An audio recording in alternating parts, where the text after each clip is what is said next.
A xestión autoritaria con tinturas escravistas do Concello de Vigo cara aos seus empregados e empregadas volve a quedar ao descuberto.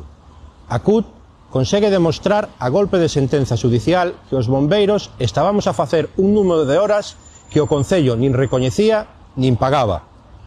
Hoxe temos o primeiro bombeiro cun saldo de 226 horas ao seu favor, que o Concello terá que conceder en horas de descanso ou pagar se o disfrute do tempo non fora posible.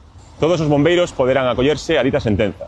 Isto supón un retorno á plantilla dun 700.000 euros en relación ás 27.000 horas que se lles debe polo período traballado do ano 18 ou 22. A esta cifra haberá que sumar as horas aínda sen contabilizar dos seguintes 2 anos. O Concello de Vigo continúa a ocultarnos a información sobre os tempos de traballo e descanso correspondentes á xornada que legalmente temos recoñecida, continuando así co roubo dos nosos dereitos básicos e obrigándonos a seguir loitando por eles nos xulgados. É de vital importancia que os traballadores coñezan os seus dereitos e que os sindicatos os defendan, pois esta reclamación gañada agora é un roubo históricamente perpetrado neste servicio e en algún outro máis. Policía, prestade atención. Por último, preguntémonos, por que comisións, UGT e SICO asinaron un acordo co Concello para eliminar o pago desas horas? Por que lle dan ao Concello o que este non puido gañar no xulgado?